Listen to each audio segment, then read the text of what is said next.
Welcome to the show.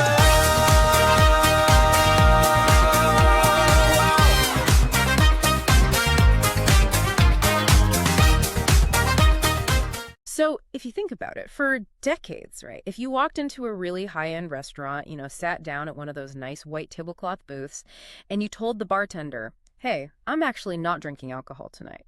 Right. Yeah. You got the treatment. You got the treatment. There was this very specific, almost universal ritual that happened. You would receive what the hospitality industry quietly called the pity drink. Oh, no, the pity drink. It was always the exact same presentation. Or you get this lukewarm club soda, maybe a splash of cranberry juice if the bartender was, feeling generous that day. Yeah, and always the lime. Always the lime. Right. This sad, limp lime wedge just kind of clinging for dear life to the rim of a standard highball glass. Right.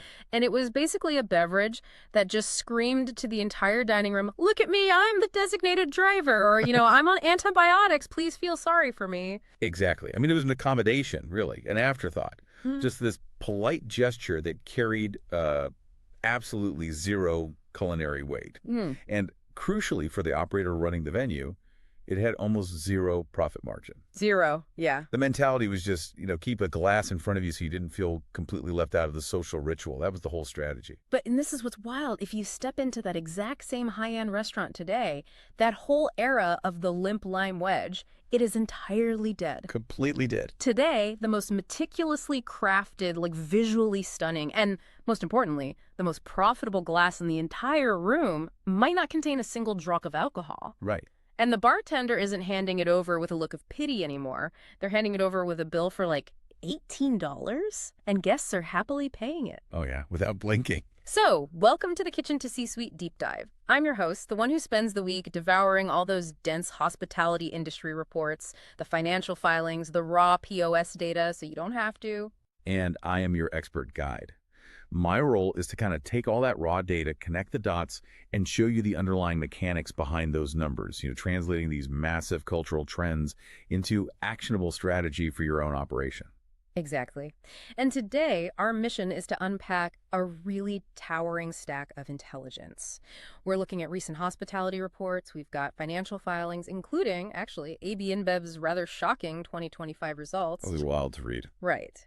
And we're also digging into some incredibly dense compliance briefings on beverage regulations. We are basically going to figure out how the zero-proof and functional beverage movement transitioned from this polite, low-margin accommodation into a multi-billion-dollar revenue engine. Yeah. And if you are a C-suite leader or a general manager or just a hospitality operator, we're going to show you how you can navigate the massive legal, chemical, and operational shifts that this trend is creating across the whole industry right now. Because, honestly, the reality of the current market is pretty stark. If you're still treating non-alcoholic choices as, a menu afterthought, you aren't just slightly out of touch with modern dining culture. You're completely misreading a fundamental structural realignment of hospitality economics. So to really understand the economics, we first have to talk about the sheer scale of the demographic earthquake that's happening right now. It is shaking the whole foundation of the beverage industry. Oh, definitely. I was looking through the 2025 Gallup poll data in our stack of sources, and the headline number is just staggering. According to this, only 54% of Americans currently report drinking alcohol. Wow, 54. 54%. That is the lowest recorded number since Gallup first started tracking this specific metric way back in 1939. Right, and you have to think about the historical context of that for a second. I mean, 1939 was just 6 years after the repeal of Prohibition. Oh, wow. Yeah, you're right. The country was literally still figuring out its relationship with commercial alcohol again. So to see numbers dip back down to that post-Prohibition baseline, it indicates something far more profound than just a passing health sad. Right. This isn't just people extending dry January a few extra weeks. Exactly. We are witnessing a permanent, structural, generational shift in how society views intoxication. And the generational breakdown in the data proves that point perfectly. Baby boomers and Gen X, they are currently doing the heavy lifting for the traditional alcohol industry right now. They account for roughly 70% of U.S. alcohol sales in 2025. Yeah. But then when you look at Gen Z, they account for a microscopic 4% of U.S. alcohol sales. 4%. It's basically a demographic cliff. And it's not even just the youngest consumers. If you look at adults under 35 as a broader cohort, there's been a 10-point drop in alcohol participation over the last 2 decades. So falling from 72% down to 62%. That's a huge drop. It is. For this younger demographic, a baseline of wellness and, mindful consumption is just the default setting. The cultural perception has entirely flipped. 53% of Americans across all age groups now say that drinking, even in moderation, is unhealthy. Which is wild because that number was just 25% a little over a decade ago. Right. And I mean, that makes sense from a cultural standpoint. Gen Z grew up with a much heightened awareness of mental health. Plus, they exist in this highly surveilled digital culture where, a sloppy, drunken mistake can be permanently immortalized on social media. Right. Nobody wants that on TikTok. Exactly. But there's another layer in our sources that goes way beyond just cultural preferences. I'm looking at this data from Circana and The Lancet regarding GLP-1 medications, drugs like Ozempic, Wegovy, Mounjaro. Yes, the Ozempic effect. 23% of U.S. households now report having a member on one of these medications. That's a 16% year-over-year increase. And the medical literature shows these drugs don't just suppress your appetite for food. Right. They profoundly alter the brain's reward architecture. Industry analysts are actually calling this the Ozempic effect on the beverage sector. So how does that actually work? Well, to understand why it's happening, you have to look at the neurology. Right. So GLP-1, or glucagon-like peptide 1, it's a hormone naturally produced in the gut that signals fullness. Okay, so it tells you you're full. Right. But these medications, they also cross the blood-brain barrier. And they interact with the GLP-1 receptors in the brain's mesolimbic reward system. Wait, isn't that the same system that regulates dopamine spikes when you, consume something pleasurable? Exactly, that's the one. So when a person who isn't on these medications drinks alcohol, their brain gets this rapid spike in dopamine. It feels highly rewarding. And that's what prompts the desire for a second drink and then a third. Right, it feels good, so you want more. Right. But patients on GLP-1 receptor agonists, they experience a blunt force suppression of that dopamine release. So we're seeing a chemically induced reduction in alcohol cravings across a massive swath of consumers. Oh, wow. Yeah. People on these medications routinely report that they simply do not experience the desire for a second glass of wine. The chemical reward just isn't there anymore. That is fascinating. So you have a convergence of two massive forces here. You've got a cultural shift toward wellness in the youth and a literal physiological shift induced by modern medicine in the older, traditionally heavier drinking demographics. Yeah. So if traditional heavy drinkers are the, gas guzzlers of the bar, the ones driving the bulk of the volume, and the revenue operators are suddenly realizing they need to build a fleet of hybrids to survive. Oh, I love that analogy. Right. The old model of just pouring high-octane fuel and counting the cash at the end of the night is literally aging out of the market or medicating itself out of the market. It really captures the operational dilemma perfectly. Mm. And those hybrids you mentioned, they represent the most vital consumer segment in hospitality right now. The industry has actually coined a term for them, the zebra striper. Or, Yeah. the flexi drinker. A zebra striper. Okay, so how does that behavior actually map out during a night out? What does a zebra striper do? So a zebra striper is a consumer who intentionally alternates between alcoholic and non-alcoholic drinks throughout a single dining or nightlife experience. Oh, so they don't just quit entirely. No, not at all. The data shows that 82% of consumers who purchase non-alcoholic spirits and functional beverages, they also consume traditional alcohol. They're not absolute abstainers. They are actively pacing themselves. Okay, so a drink, then a water, then a drink. Kind of, but with craft beverages. Yeah. They might start with a traditional gin martini, right? Yeah. Followed up with a zero-proof botanical highball, have a glass of real wine with dinner, and then finish with a functional adaptogen tea. Got it. They're managing their physical performance for the next day, optimizing their sleep architecture, or honestly, just trying to avoid a hangover without having to leave the venue at 9 p.m. Wait, hold on. Let's talk about the math here for a second, because you're telling me a drink with zero alcohol, where the liquor is usually the most expensive ingredient, is netting a higher profit for the venue. Oh, absolutely. Walk me through that math, because for anyone who has worked in food and beverage, that sounds completely counterintuitive. I mean, the old playbook, the one restaurants have relied on for decades, it was built entirely on alcohol markup. Right. You buy a bottle of spirits, You mark it up 400% to 800%, and you yield a 70 to 80% gross profit. The food margins were always tight, sometimes single digits, but the liquor saved the day. That was the unwritten truth of the industry, yeah. Profit lived at the bottom of the cocktail shaker. Exactly. But the new reality, what we call the margin flip, is completely upending that traditional logic. When you engineer a sophisticated non-alcoholic cocktail and you price it at $12 to $16, the margins don't just match traditional alcohol, they frequently beat it. Wait. Yes. We are routinely seeing NA drinks yielding 80 to 90% plus gross margins. But how? I mean, I've seen the prices on those premium NA spirits. The distilled non-alcoholic gins and tequilas, they're still really expensive to purchase wholesale. Sometimes they cost just as much as a mid-tier traditional spirit. So where is this extra margin coming from? So you have to factor in the invisible costs of traditional alcohol that operators pay before the bottle even reaches the shelf. Invisible costs. Yeah. The most significant of these is the tax advantage. Zero-proof drinks completely bypass the heavy state and federal alcohol excise taxes, what we commonly call the sin tax. Right, the sin tax. Right. So when a venue buys a bottle of premium vodka, a substantial portion of what they pay the distributor is just federal and state tax that's baked into the wholesale price. It's completely invisible to the consumer. Exactly. But when you buy premium botanical extracts, glycerites, and dealcoholized wines to make an NA cocktail, there is zero alcohol excise tax applied. So the baseline cost of goods sold, the COUGS, is inherently much cleaner. So the house keeps the percentage that usually goes to the government. Okay, that makes sense. But there has to be more to it than just dodging the sin tax, right? There is. Venues with robust NA programs that actively reduce overall patron intoxication levels can often negotiate lower-tier liability insurance costs over time. Oh, that's smart. Yeah. Dram shop liability insurance, which covers a venue if an intoxicated guest causes harm after leaving, is priced based on actuarial risk.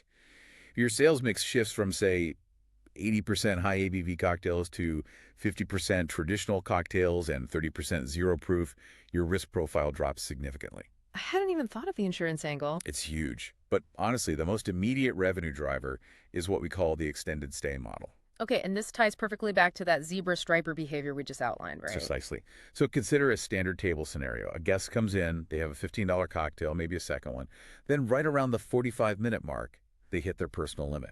What normally happens next in a traditional venue?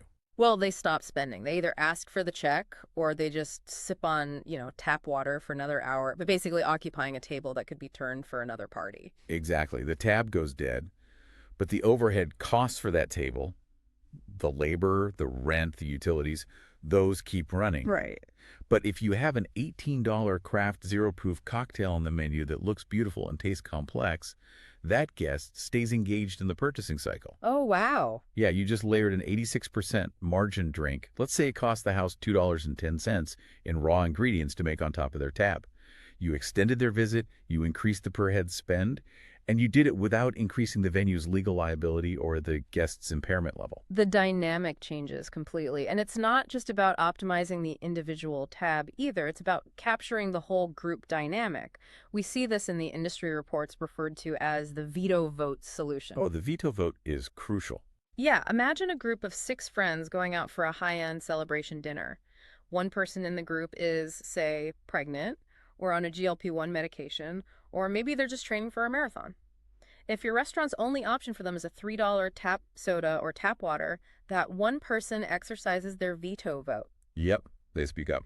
And the entire group of 6 decides to take their money to a venue across the street that actually offers a dedicated premium zero-proof experience. So you didn't just lose a $3 soda sale, you lost a $400 dinner tab because you failed to accommodate one guest's lifestyle choice. Which is exactly why treating NA as an afterthought is no longer just poor hospitality.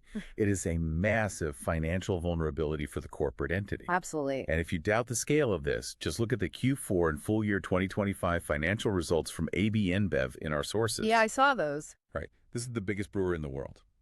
Their total revenue increased by 2.0% in 2025, reaching over $59 billion. Their underlying EPS earnings per share, which is a key indicator of corporate profitability, increased by 6%. Right. But when you look under the hood at where that growth is actually originating from, it's a paradigm shift. I was looking at that exact breakdown. Their mainstream beer portfolio had essentially flat revenue growth, it barely moved. But their no alcohol beer portfolio, it delivered a 34% revenue increase. 34%. And that performance was led by Corona Cero, which grew volumes by strong double digits. They specifically noted in their filings that they are the outright leader in no-alcohol beer in key global markets, like the U.S., Canada, Brazil, Mexico, and Belgium. That's math. It is. AB InBev's CEO, Michel Ducres, is aggressively driving this portfolio because they see the significant headroom for future growth. I mean, when the largest alcohol conglomerate on earth is seeing its most aggressive, double-digit growth in the deliberate absence of alcohol, the local C-suite operator needs to recalibrate their strategy immediately. Okay, so the macroeconomic demand is clearly there, the margins are incredibly favorable, and the major global players are heavily capitalizing on it. But I can hear a skeptical operator out there asking the obvious question, right? Sure.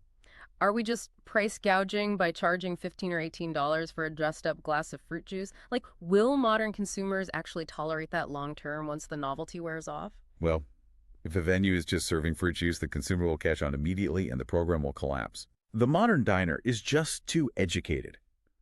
To justify that $15 price point, the back of house cannot just mix cranberry juice, simple syrup, and club soda. They have to engage in high-tech, capital-intensive liquid engineering. Let's really delve into the actual science of culinary mixology, because this is where the craft truly lives in a modern beverage program. I'm so glad we're going here, because the physical mechanics of this honestly blew my mind.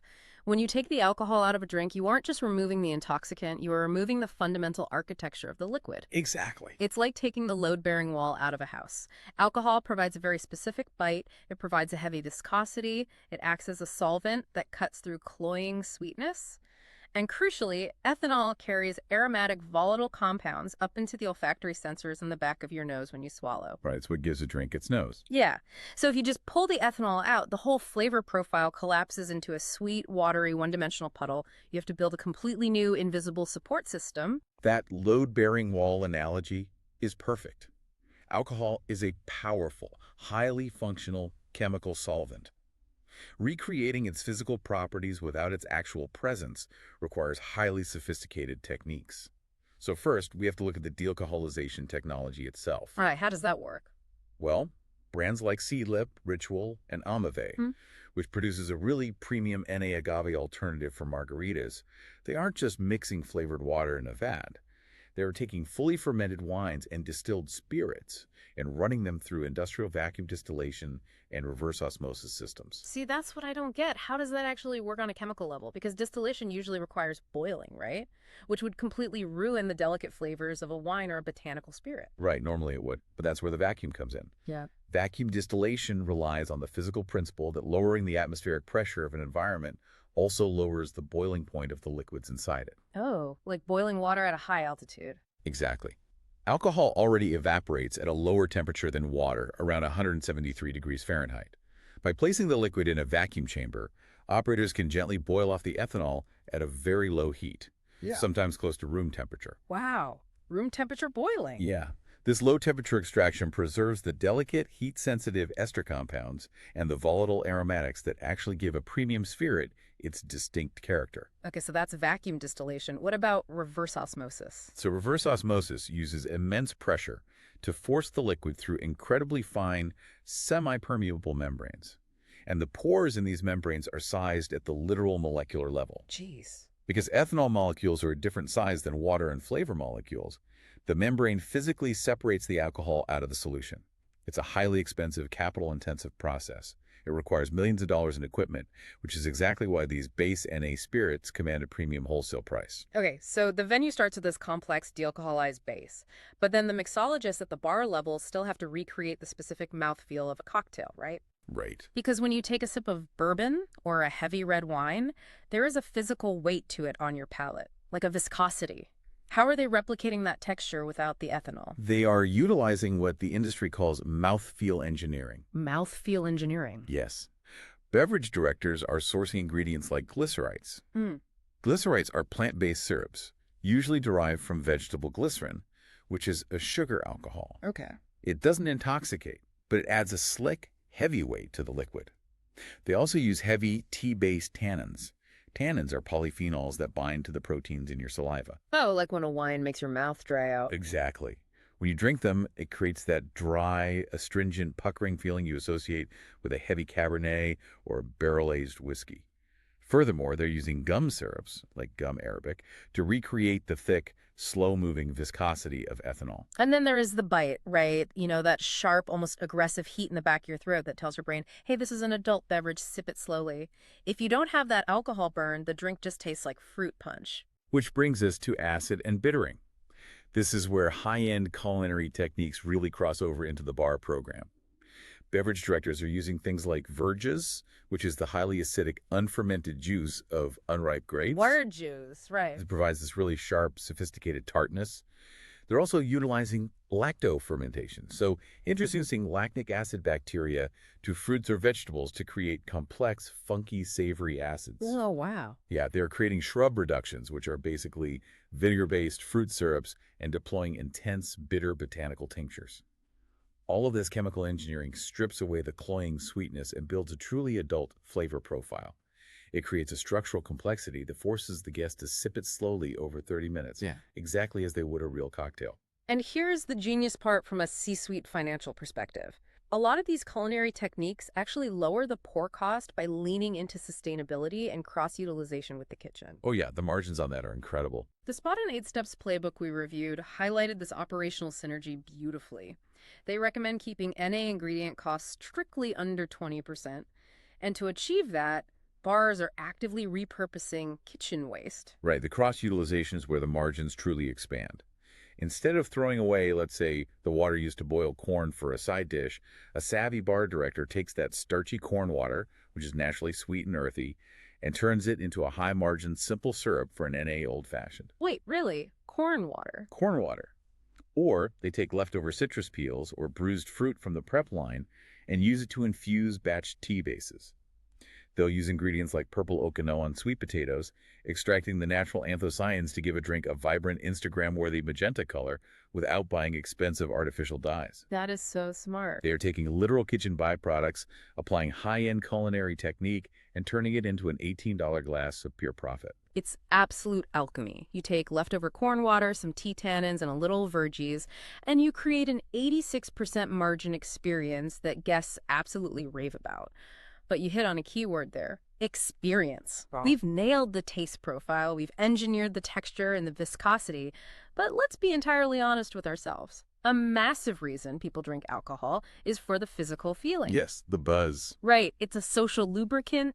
It lowers inhibitions. If you completely remove the ethanol, how is the industry replacing the buzz? This brings us to the most cutting-edge and honestly rapidly expanding segment of the market right now, the functional frontier. Okay, the functional frontier.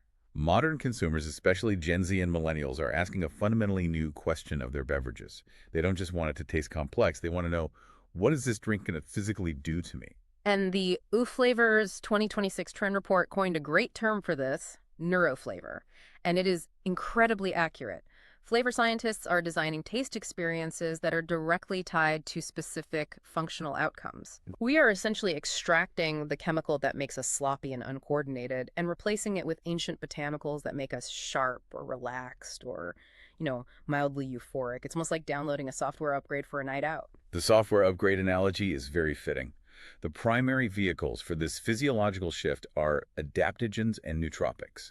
We are seeing a massive rise in the use of specific, heavily researched botanicals deployed in very modern carbonated formats. The terminology can be pretty dense, though, so let's break some of these specific ingredients down. Because you see these words on menus everywhere now, and a lot of operators, let alone guests, don't actually know what they do biologically. Ashwagandha is probably the most ubiquitous right now, right? Yes. Ashwagandha is an adaptogen deeply rooted in Ayurvedic medicine. It's primarily associated with regulating the HPA axis. That's the hypothalamic pituitary adrenal axis. Okay, so...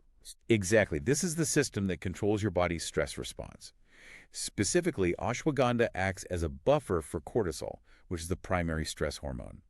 So a beverage infused with a clinical dose of ashwagandha is formulated to actively blunt stress and provide a grounding, calming effect without causing drowsiness. Oh, nice. And then you have reishi mushrooms, which are rich in triterpenes and used for immune modulation and deep physical relaxation. Okay, but what about for the guests who want to stay sharp? Like maybe they are at a high-stakes business lunch or a late-night networking event. Right, for them, there are nootropics. Nootropics are cognitive enhancers. You'll frequently see ingredients like lion's mane mushroom, which scientific studies have linked to the stimulation of nerve growth factor, supporting memory and cognitive Lion's functions. mane, yeah. Or L-theanine, an amino acid naturally found in green tea leaves, which promotes alpha brainwaves. That results in sharp focus without the jittery side effects of caffeine. I take L-theanine when I drink coffee, actually. It's great. It's fantastic. And perhaps most relevant to the alcohol replacement space is GABA, gamma-aminobutyric acid. GABA is an inhibitory neurotransmitter that naturally calms the central nervous system. It actually binds to the exact same receptors in the brain as alcohol. Wait, the same receptors? Same ones. Mimicking that initial pleasant relaxation phase of a first drink, but without the subsequent cognitive impairment or the hangover the next day. See, that is incredible. Brands like Kin Euphorics, DeSoy, and Three Spirit are just completely dominating this space right now. They aren't selling morning health supplements and pill bottles. They are positioning these liquids as sophisticated, adult-oriented social tonics. Yes, very elevated branding. And they're retailing at $6 to $12 a unit in grocery spaces and marked up much higher in restaurant settings. But there is a massive catch. And the Genie blog report on adaptogen beverages pointed this out explicitly. This specific consumer demographic is highly, highly skeptical. Extremely skeptical and highly ingredient literate. They've been burned by the wellness industry, over-promising results for the last decade. So if a venue is going to charge a premium for a functional beverage, transparency is completely non-negotiable. The modern consumer wants to know the exact milligram dosage, the sourcing of the botanicals, and the actual clinical science behind the claim. You can't just wave a mushroom over the glass. Exactly. Yeah. If an operator just sprinkles a microscopic dusting of mushroom powder into a glass of juice and slaps the word elixir on the menu, the consumer will see right through it, and the brand trust is instantly broken. It has to legitimately bridge the gap between simple refreshment and intoxication. It has to deliver a palpable result to capitalize on the wellness-driven moderation trend. And according to the Adult Non-Alcoholic Beverage Association, this specific market segment is expected to double in size over the next few years. The financial upside is undeniably huge. But as a C-suite operator, you have to understand the inherent risk. Whenever you start altering human physiology, whenever you promise a buzz or a noticeable mood shift, you inevitably attract the heavy scrutiny of state and federal regulators. Oh yeah, regulators don't like that. No, they don't. The FDA has very different rules for beverage additives than they do for dietary supplements. And that regulatory friction leads us to the absolute bleeding edge of the industry. It is the most lucrative and, frankly, the most dangerous asset a hospitality venue can hold in its inventory right now: liquid THC. Okay, I need to stop you right there, because the math requires a closer look. For decades, THC has been a Schedule I narcotic. Now suddenly, it's being poured from cans in standard restaurants. Let's look at the executive briefing in our stack concerning legal risks and compliance for on-premise THC. This part is terrifying for operators. It's a terrifying regulatory minefield for any corporate entity. First, how did we even arrive at this point? How are conventional restaurants legally serving highly intoxicating THC in a liquid format right now? It all stems from a massive, arguably unintentional federal loophole created by the 2018 Farm Bill. The Farm Bill, right. The core intent of the 2018 Farm Bill was to legalize industrial hemp for textiles and CBD products. To do that, Congress legally defined hemp as any cannabis plant containing less than 0.3% delta-9 THC by dry weight. By dry weight. Okay. Right, less than 0.3% by dry weight. But the beverage industry looked at that and found the loophole based on the physics of liquid. Because liquid is heavy. An incredibly lucrative loophole. Yeah. Because a beverage is heavy, water is dense. So if you calculate 0.3% of the total dry weight of a standard 12-ounce can of liquid, you can actually infuse that can with 5 milligrams or even 10 milligrams of highly intoxicating delta-9 THC. Wait, really? Just because the water makes it heavier? Yes.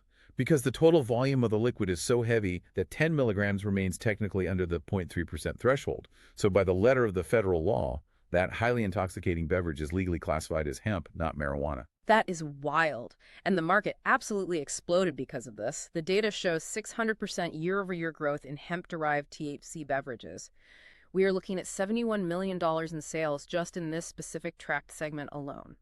It's a modern gold rush. But, as with all regulatory gold rushes, the sheriff is coming to town. We have a doomsday clock ticking right now. We do. And this is arguably the most critical piece of intelligence for any C-suite executive listening today. November 2026. Under Section 781 of Public Law 11937, a massive federal reclassification takes effect. The hammer comes down. The hammer comes down.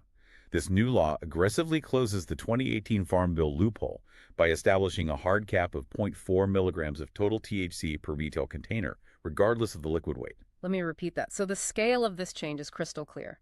The cap drops from allowing 5 to 10 milligrams all the way down to 0.4 milligrams per container. Yes. When that law takes effect in November 2026, roughly 95% of the intoxicating hemp drinks currently sitting on restaurant shelves and distributor warehouses will fail the new federal definition of hemp. 95%. Overnight, they will be reclassified as Schedule I controlled substances under federal law, unless, they happen to be protected by very specific voter-mandated state cannabis programs that allow for their sale in licensed dispensaries. So 95% of the market becomes federally illegal in a snap. But even right now, today, before we hit that 2026 cliff, the state-by-state legislative patchwork is just a nightmare for a national chain or a multi-state operator to navigate. It's total jurisdictional fragmentation. You have permissive markets like Minnesota or Tennessee. In those states, lawmakers have explicitly allowed low-dose hemp THC drinks to be sold in traditional restaurants and bars, provided the venue applies for a specific retail endorsement and pays a tax. Okay, so that's permissive. But then you look at states with established recreational marijuana markets like California or New Jersey, and the rules flip entirely. Right, those are strict separation states. Right. In those jurisdictions, state regulators are basically protecting the heavily taxed dispensary system. So it is absolutely prohibited to sell or consume any THC products inside a venue that holds a traditional retail liquor license. You can't mix them. The two licenses cannot mix at all. THC sales are restricted to licensed cannabis dispensaries only. And then, further complicating matters, you have total ban states that treat modified compounds like Delta-8 or synthetic cannabinoids as absolute contraband, subject to immediate seizure by law enforcement. And this brings up the most terrifying two words for any restaurant operator: liquor license. If you hold a state liquor license and an alcohol beverage control, the ABC inspector walks in and finds you serving an unsanctioned or federally prohibited substance on the premises, what happens? You are exposing the entire corporate entity to severe vulnerability. The penalties aren't just a slap on the wrist or a minor citation. We are talking about heavy administrative fines, immediate suspension of your ability to sell alcohol, or the total revocation of your liquor license. And that's game over. Exactly. For the vast majority of hospitality concepts, losing the liquor license is an immediate, unrecoverable death sentence for the business. And even if you operate in a fully legal permissive market and you have all the correct state endorsements, there is a massive hidden trapdoor that most GMs aren't even thinking about: the insurance gap. Oh, this is a critical blind spot. Standard liquor liability insurance, what the industry calls dram shop policies, named after 18th century English establishments that sold gin by the dram. These policies are highly specific. Very specific. They generally contain strict exclusion clauses for claims resulting from non-alcoholic intoxicating substances, cannabis, or synthetic cannabinoids. So let me get this straight. If a guest comes in, drinks 3 5-milligram THC seltzers, drives home, and gets into a catastrophic accident, the victims sue the restaurant. But your standard dram shop insurance policy might look at that toxicology report and say, sorry, THC impairment isn't covered under your liquor policy. You're on your own to cover the millions in damages. Exactly. You are entirely on your own, and the actuarial risk skyrockets with co-ingestion. If a venue serves a guest alcohol and THC simultaneously, the pharmacological impairment risks compound exponentially. The cross-fading effect. Right. The substances amplify each other. If an incident occurs off-premise, standard insurance carriers will almost certainly deny coverage due to the co-ingestion, citing negligence. The corporate entity is suddenly exposed to potentially bankrupting liability without a safety net. Okay, so let's address the elephant in the room here. If the liability is this stratospheric, if the insurance policies have massive exclusion gaps, and if the 2026 federal cliff is coming to wipe out 95% of the product, why on earth are operators even touching this? Why not just stick to the ashwagandha teas and the zero-proof margaritas and avoid the legal headache entirely? Honestly, because of the raw economics, the 600% growth rate is just too alluring. The consumer demand for social, intoxicating alternatives to alcohol is overwhelming, particularly among Gen Z. It's what people want. Yeah, it is a high-margin revenue opportunity that is actively pulling guests off the street and into venues. Operators are looking at the math, looking at the foot traffic, and deciding the risk is worth the reward. But that is only viable if they have implemented a flawless military-grade compliance playbook to survive it. So let's pivot to exactly that. If you are a C-suite executive, a regional director, or a beverage manager listening to this, how do you actually implement a zero-proof, functional, or THC program without exposing your business to ruin? What is the operator's playbook?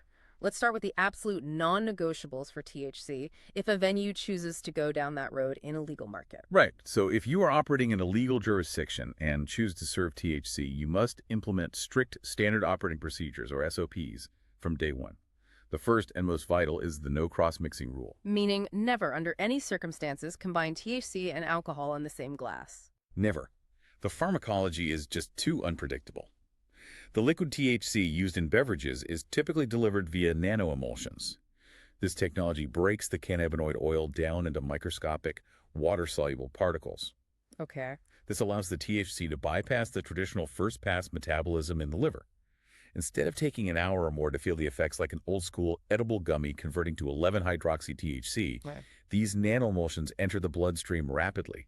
The onset time is like 10 to 15 minutes. Wow, that is fast. So if you mix that rapid onset THC with alcohol, the cross impairment hits the guest incredibly fast, creating a massive liability for overservice. Which means you absolutely cannot have your bartenders playing amateur chemist with it. Exactly. That leads to the prepackaged protocol. You must serve THC beverages exclusively in their original factory-sealed cans or bottles.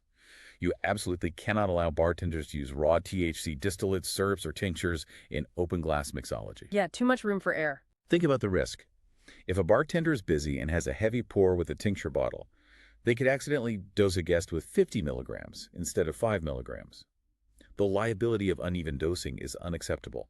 It must be prepackaged, factory-dosed, and verifiable. And from a procurement side, your supply chain management has to be absolutely relentless. Yes, you need a full panel COA, a certificate of analysis from an ISO-accredited independent third-party lab for every single batch of product you receive from a distributor. Every batch. Every single one.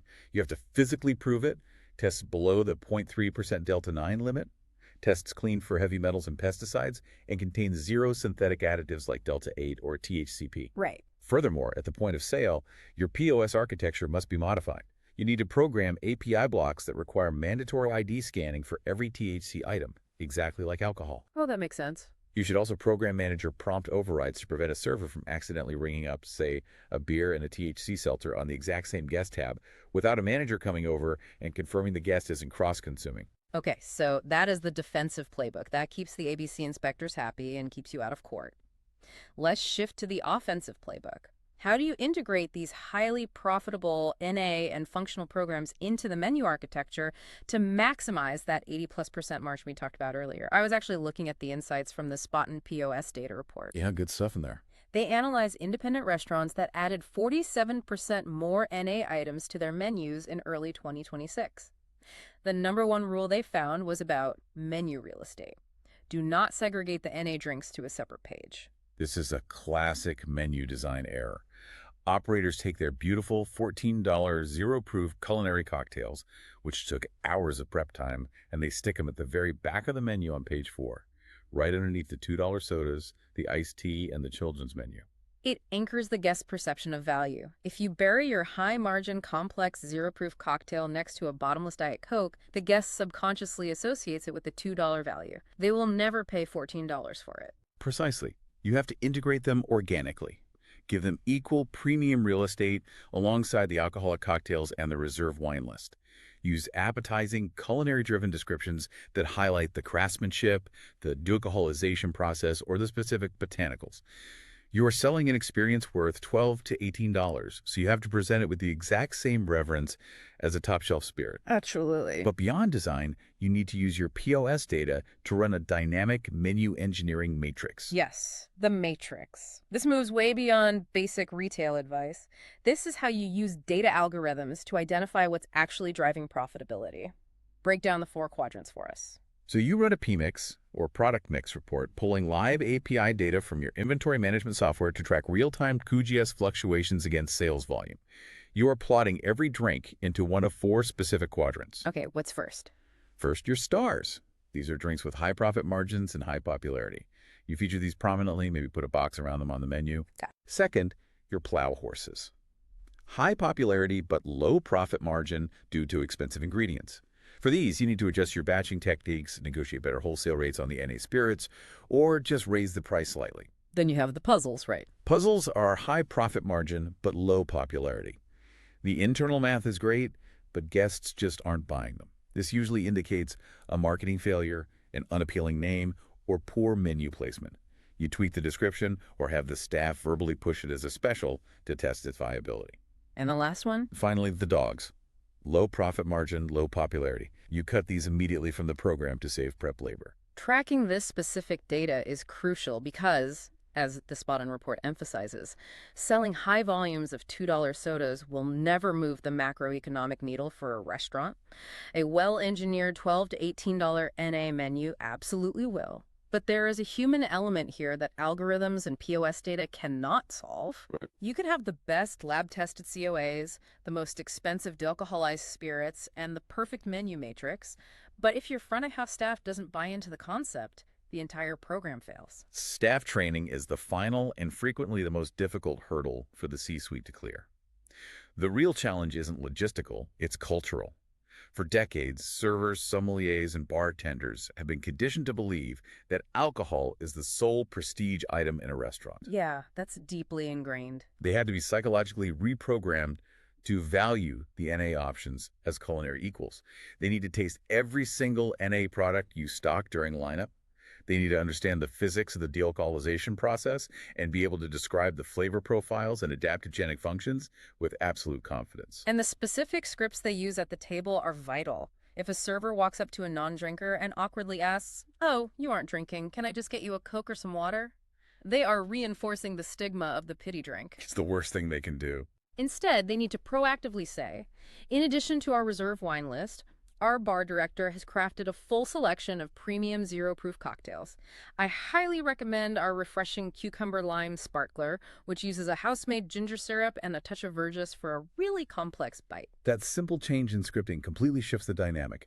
It removes the social stigma for the guest, making them feel seen and valued, and it dramatically elevates the perceived value of the beverage, which easily justifies the premium price point on the final check. Totally. C-suite leaders and GMs must view this category as a primary profit opportunity, not a reluctant, annoying accommodation. If the management and the staff genuinely believe in the value of the NA program, the guests will adopt that mindset too. We have covered an immense amount of ground today. We are looking at a massive structural paradigm shift in hospitality. The industry is finally waking up to the reality that the absence of alcohol does not mean the absence of craft, flavor complexity, or significant profit. Definitely not. Between the demographic earthquake of Gen Z walking away from traditional drinking cultures and the biological shifts in reward pathways caused by GLP-1 drugs like Ozempic, the zebra striper flexi drinker is now the most financially important guest in the dining room. And to capture the wallet share of that guest, innovative operators are entirely flipping the margin script. Yeah. They're utilizing vacuum distillation, complex mouthfeel engineering with glycerites and tannins, and functional adaptogens to create 80 to 90% gross margin beverages. And it pays off. These programs bypass the alcohol excise tax, mitigate dram shop liability, and keep the table's tab open significantly longer. But with that immense innovation comes extreme corporate risk, especially as the industry flirts with the highly lucrative THC frontier. Navigating the fragmented state-by-state legislative patchwork, managing the massive insurance liability gaps, and preparing for that terrifying November 2026 federal legal cliff requires the modern hospitality operator to be part executive chef, part organic chemist, and part compliance lawyer. This podcast is supported by the generous commitment of our sponsors, and we extend a special thank you to HRB Universal. Their dedication to providing comprehensive resources and promoting excellence is key to empowering professionals across the culinary and hospitality industries. We also want to acknowledge the Plate and Pour Collective Equity Partner Program. This initiative exemplifies a true commitment to fostering shared success and equitable growth within the food and beverage sector, helping entrepreneurs build a more inclusive and thriving future. The journey to the C-suite is fueled by innovation, relentless dedication, and the right network. We encourage you to engage with the resources and support offered by our sponsors. For details on how to connect with HRB Universal and the Plate and Pour Collective Equity Partner Program, visit hrbuni.com or just Google HRB Universal. We look forward to having you join us for our next episode of From Kitchen to C-Suite, where we will continue to explore captivating topics designed to elevate your career and entrepreneurial drive. Subscribe, listen, and watch the Kitchen to C-Suite podcast weekly in your favorite podcast platform. Watch on the HRB Network on Fire TV and Roku, and subscribe at kitchentocsuite.com. Before we wrap up, I want to leave you with one final provocative thought to ponder as you look at your own operations. We've talked extensively about how modern restaurants are mastering functional adaptogens, stress relief botanicals, and precise mood-altering beverages without the toxicity of alcohol. If the industry continues down this highly functional path, at what point does the traditional local bar stop being a place to simply go get drunk and start becoming a modern wellness and cognitive enhancement center? And as an operator, is your brand ready to make that monumental shift? It is a wild thought that completely reframes the purpose of hospitality. The next time you see a limp lime wedge on a plastic cup of club soda, just remember, you aren't looking at a polite accommodation. You are looking at an extinct business model. Thanks for joining us on The Deep Dive. We'll catch you next time.